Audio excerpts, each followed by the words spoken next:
I work at Google, where I work with top clients of Google from gaming, gambling, sports betting industry. And on the other side, I work a lot with the internal and external data. So I'm really happy to share my experience, my knowledge from the topic. I prepare quite a lot of special data for Sigma, so I hope it will be quite interesting for you. So if we start from looking at the blockchain from the more like the high level perspective and from general, we see that, for example, the investment topic is pretty good barometer of what's happening. So we see that the interest in general industry is growing. On one side, even looking at the deal room data, we see more transactions happening in Web3. And they are not only just registered more like VC transactions. They do not include, for example, runs done via tokens. Of course, all of them, a lot of them are done with a little bit lower tickets in the past, but still we see that a lot of stuff is happening in that space.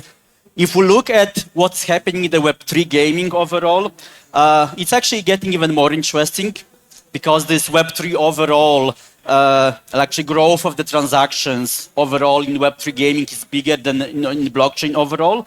And we see that not necessarily with lower tickets, so that's a good sign.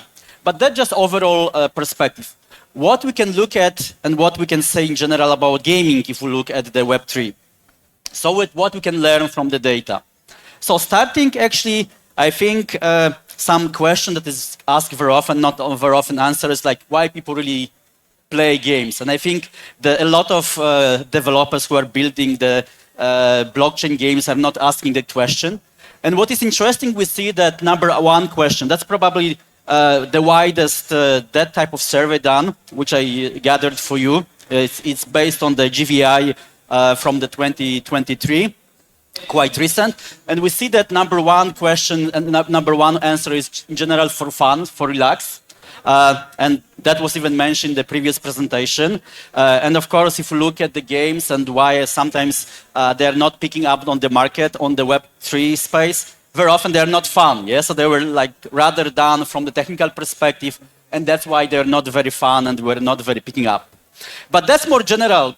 I think it's getting more interesting if we go deeper, because if we go deeper and we start to look by the countries, the fun is the same across the countries, but the other aspects are not the same. For example, if we look at the answer for example, to compete overall, or for example, to improve my reflex, or even gather the skills, those answers are much bigger, for example, in emerging markets, especially in Asia, than, for example, in US. So this fun, this relaxation aspects, much bigger in Western markets, in US and UK, than, for example, in Asia. So that's why very often if we are building the game in Asia, and we were thinking more about Asian users, those games are not really picking up in the UK and US, because again, competition matters much less in those gaming aspects there.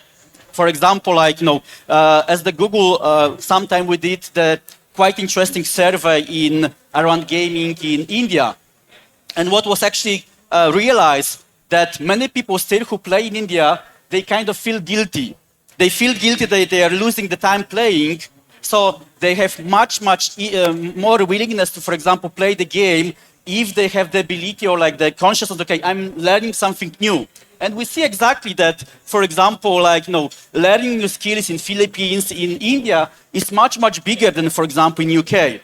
And again, that's really important topic, what we need to understand if we want to create good games. And then even more, for example, those social aspects. Again, we create the games, and in Asia, we understand the gaming by, okay, we play with games, we play with friends, it's very social aspect. But again, those social aspects, they play much less important role in UK and US.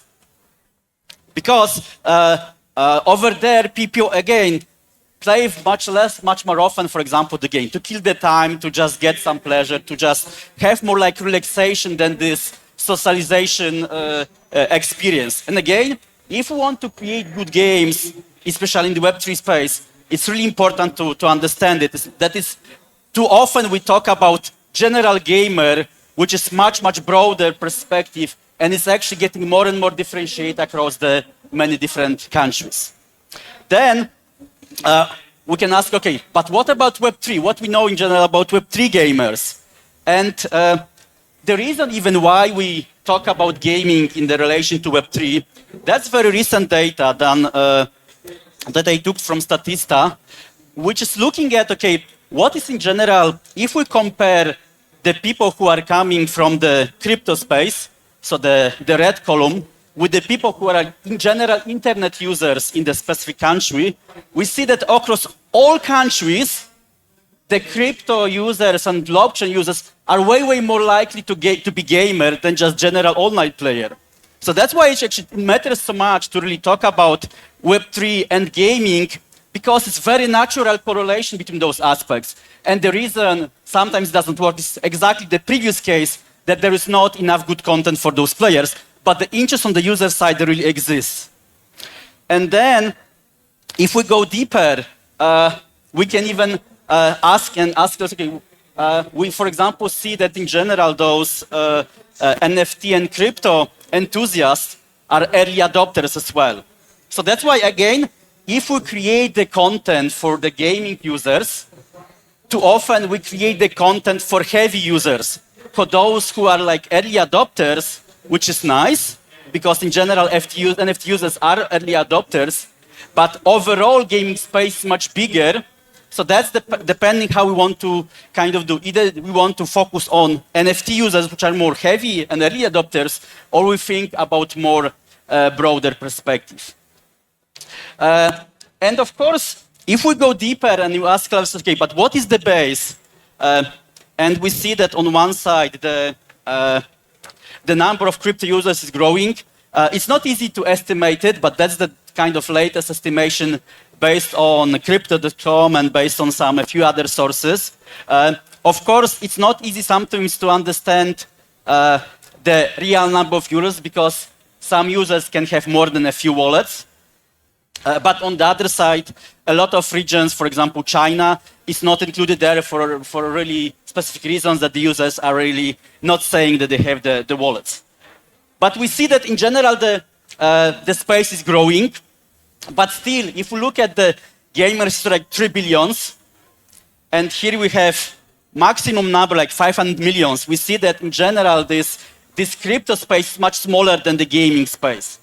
And if we even go deeper and we ask about the crypto users overall, that's more kind of the question given to users when we are asked, okay, how they understand the crypto, how they understand the blockchain.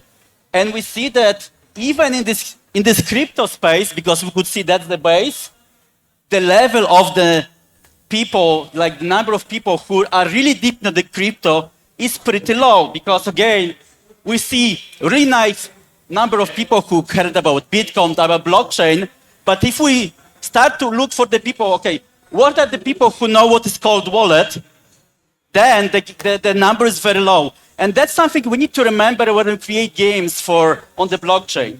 Again, very often we create the games for very heavy users. We are creating the games for those 4%, not even for this group. We are looking, very often we are doing the games for very, very well-known people in that specific industry. And that's the reason why very often, finally, those games are not having really big number and very big volume. And if we go even deeper, yes, so NFT as the example. Even NFT does not have very wide adoption. That's quite recent data, because estimated around like just a few weeks ago. And we see, okay, we have very hype in the 2021, 2022, but still, if we see the people who are really actively buying, selling NFTs monthly, it's not really high number. So that's, I think it's more and more important to create the games or like the system which are combining Web 2 and Web 3 elements. I think whenever we talk about gaming, we could think about Web3 games, but we could think about some games that they have some Web3 extensions or layers. And that's, for example, the projects where I was working with for some time, which is exactly the case. When we have the gaming company that have Web2, typical game, Web2 has actually really even million of downloads because it's just regular mobile game. And then there is extension of it, some kind of additional layer that was created for very heavy users, for very kind of loyal and golden users, which of course is extending much more heavily the audience for the games. Because in this example, both Web3 and Web2 can be really included there.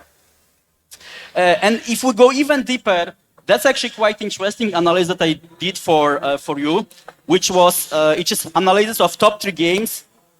I combined the data for all games that had more than 500 wallets based on the DAP radar. It was around 200 of those games.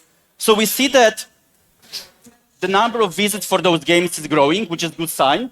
But still, again, we are talking about millions of visits, not hundreds of millions. Again, we are talking about quite heavy, but still small audience, which is interesting. If we go deeper, we see that if we even combine those games together, half of the users from the whole spectrum, from those 200 games, just visited one game. So again, we are talking still not about the ecosystem, but very often when the game creates specific community that is living around that game, but it's still not kind of wider Web3 ecosystem. Most of the games exist just about very small audience that is loyal, but still not creating the wider ecosystem. What is interesting, still most of those games are grown by growing the brand, growing the name. It's still very small number of those games, for example, are using performance marketing that is used much more heavily, for example, in mobile gaming or gaming overall. For example, we see not many of them are using search overall or other traffic sources to go beyond just the most loyal audience. And then we see that again, the adoption of those games is growing, but still not necessarily in those elements and those countries that we would like to have, because we see that, for example, the audience, even those, again, top Web3 games, 200 of those games aggregated together, all of them at least 500 wallets. A lot of them even they have 100,000 of those wallets, and still most of those users just visited one website. And we see that the usage is growing, but of course we see a lot of growth coming from Philippines, coming from Indonesia. Much less, for example, from US and UK. But again, I think part of the reason is that if we create by average this Web3 game, we think much more about this competition, about this social aspect, which again, as I showed before, are not necessarily so important, for example, in UK or in US, as they are important, for example, in Asia. Of course, too often still, if we talk about Web3 games, we are thinking about how to make someone earn the money, which again, we are going away from this main topic, which is fun. How to make the game not being just source of the income for the people because it will never be sustainable, but how to make it source of the fun. Because it was, you see, it was #1 reason why people play games overall across the board.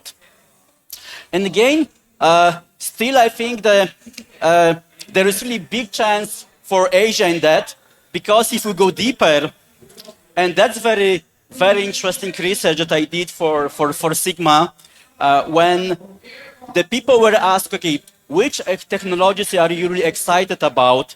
And we see, for example, metaverse or blockchain, we see that, for example, Southeast Asia or Asia overall has much higher excitement about those technologies than many Western markets, which I think is sometimes the chance, because it shows that in general from those markets, the game can really be kind of created and then make much wider over the world. Because again, the excitement there is much higher, which means that there is much more ideas how to use it from the business perspective and then scale across the world. But then there is the challenge that in some cases, the developer can just create content which is again very focused on Asian users and not really thinking about the needs of the UK and the users and US users. And again, still those users, especially Web3, have the biggest pockets and the biggest wallets. So we need to remember that.